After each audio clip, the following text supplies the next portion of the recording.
नमस्कार दोस्तों, क्या आप सेल के अंतर्गत में ओसीटी एसीटी की जो वैकेंसी निकलती है वो फॉर्म भर रहे हैं या फिर आपने रिटर्न एग्जामिनेशन दिया है?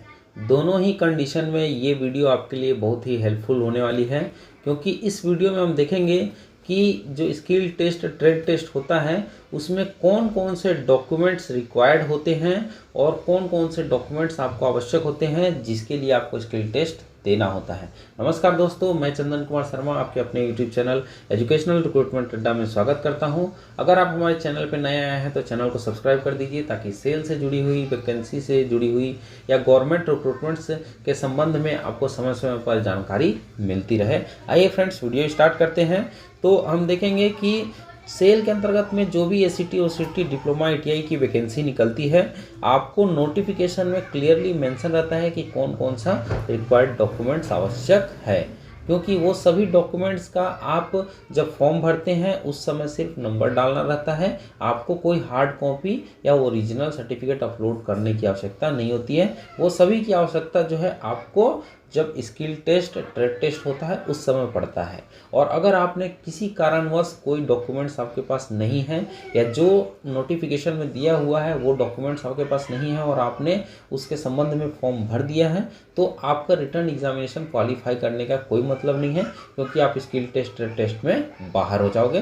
तो फ्रेंड्स, आपके लिए सबसे ज़्यादा जो क्वेश्चन है, मेरे चैनल पर भी कुछ लोग कमेंट्स किए हैं कि सर मैं जब एप्लीकेशन फॉर्म फिल कर रहा था उस समय मैं SC ST से फॉर्म फिल कर दिया हूं और प्रेजेंट में मेरे पास SC सर्टिफिकेट नहीं है, तो क्या मेरा जनरल के अकॉर्डिंग मेरा रिटर्न एग्जामिनेशन का मार्किंग किया जाएगा या नहीं किया जाएगा?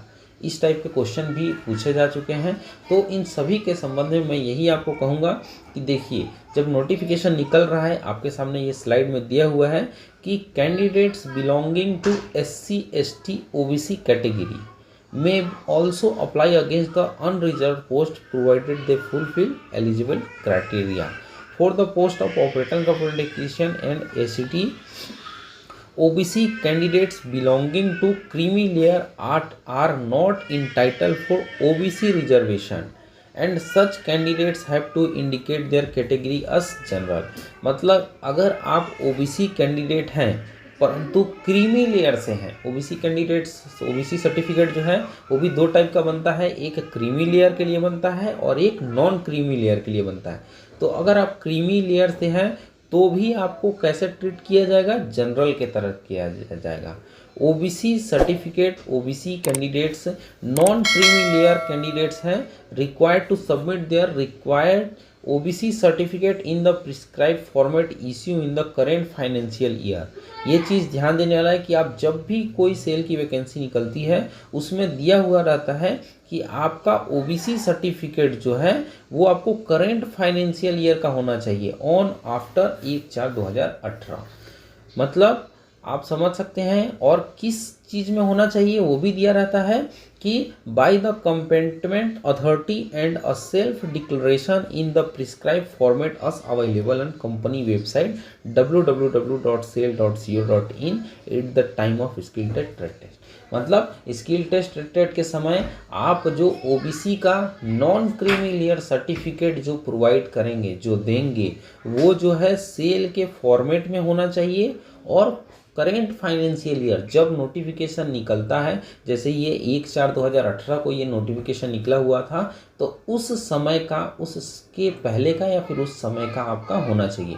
उसके बाद का अगर आप देंगे ले जाकर कि 2020 का ले लीजिए, 2021 का ले लीजिए, तो वहाँ पर स्किल टेस्ट में आपको नहीं बैठने दिया जाएगा। और साथ ही साथ में सेल के जो भी मैनेजमेंट है उनके पास में ये एक पॉइंट भी आ जाता है आपको रिटर्न क्वालिफाई करने से रोकने के लिए कि हाँ, मतलब ट्रेड टेस्ट क्वालिफाई करने से रोकने के लिए, और आप पहले ही कट जाते हैं क्योंकि आपके पास रिक्वायर्ड डॉक्यूमेंट्स नहीं है, तो आपका वेटेज जो है ऐसे ही कम हो जाता है। तो जितने भी कैंडिडेट्स हैं जो कि सेल का फॉर्म भर रहे हैं या फिर रिटर्न एग्जामिनेशन दे रहे हैं, इस बात का ध्यान रखें कि जब भी सेल की कोई वैकेंसी निकलती है उसमें आप अगर कास्ट वाले हैं, OBC सर्टिफिकेट वाले हैं, नॉन क्रीमी लेयर से या SC ST के हैं, तो ये कास्ट से रिलेटेड सर्टिफिकेट जो है, जो भी नोटिफिकेशन में दिया हुआ है वो आप फुलफिल कर लें। आगे देख सकते हैं कि जनरल कंडीशन में भी दिया हुआ है आपको यहाँ पर कि category general SC ST OBC PWD once submitted, एक बार सबमिट कर दिए हैं तो application form can't be change and no benefit of other category will be subsequently admissible. एक बार आप जो फीड कर दिए हैं, आपका पूरा रिक्रूटमेंट्स के प्रोसीजर तक का, फाइनल एप्लीकेशन फॉर्म से लेकर ज्वाइनिंग तक का वही चीज़ रहेगा, वो किसी भी स्टेज में चेंज नहीं होगा। अगर आप चेंज कराने की कोशिश करेंगे तो आपका कैंडिडेचर वहीं पर ख़त्म हो जाएगा, आप रिक्रूटमेंट से वहीं पर बाहर हो जाएंगे।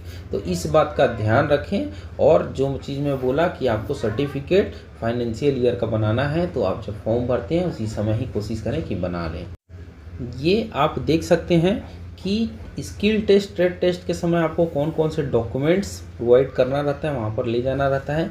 ये एक ट्रेड टेस्ट सब्सक्राइबर हैं, उन्हीं ने भेजा है, उसी का है ये।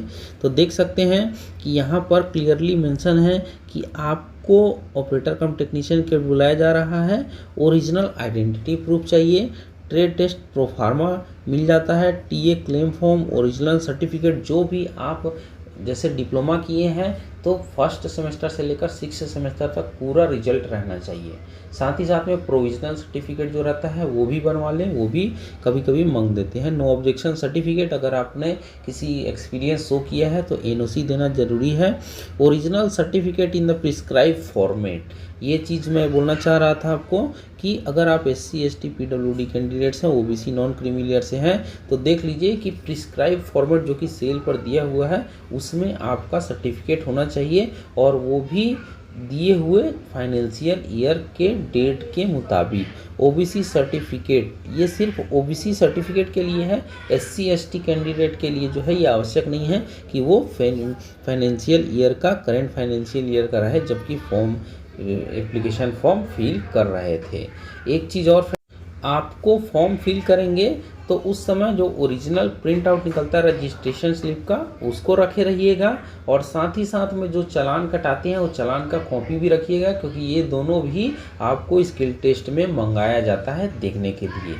और देख सकते हैं कि candidates claiming benefit of reservation for post against reserve category should submit caste certificate at the time of skill test format appoint post under Government of India Central Government Public Sector Undertaking, format available in our website www.sale.co.in पर available है format आपको। और जो issue by और revenue officer not below the rank of tehsildar, tehsildar के नीचे का certificate आपका नहीं होना चाहिए। कभी कभी क्या होता है कि ब्लॉक से बनवा लेते हैं सर्टिफिकेट, तो वो मान्य नहीं होगा, ये चीज़ को ध्यान रखिएगा। एक चीज़ और फ्रेंड्स, अगर आपका SC ST certificate has been issue in a language other than English or Hindi से दूसरे लैंग्वेज में है, जैसे उर्दू में है या फिर जैसे वेस्ट बंगाल साइड का है, वो सब उस टाइप का है, तो candidates will be required to submit a self certificate translated copy of the same either in English or Hindi. आपको सेल्फ ट्रांसलेटेड कॉपी हिंदी या इंग्लिश में जमा करना होगा। तो ये कास्ट सर्टिफिकेट से रिलेटेड कुछ इन्फॉर्मेशन थी जो कि आपको सेल OCT ACT का एग्जामिनेशन के लिए बहुत ही हेल्पफुल है। और आप जब भी फॉर्म भरते हैं तो इस बात का ध्यान रखें। आई होप आपके लिए ये जानकारी आवश्यक हो और आप इसी के अकॉर्डिंग में नेक्स्ट फॉर्म फिल करेंगे। मिलते हैं फ्रेंड्स नेक्स्ट वीडियो में। इस वीडियो में इतना ही। सेल से जुड़ी हुई अन्य वैकेंसीज जानकारी के लिए हमारा चैनल सब्सक्राइब कर दीजिए। जय हिंद, जय भारत।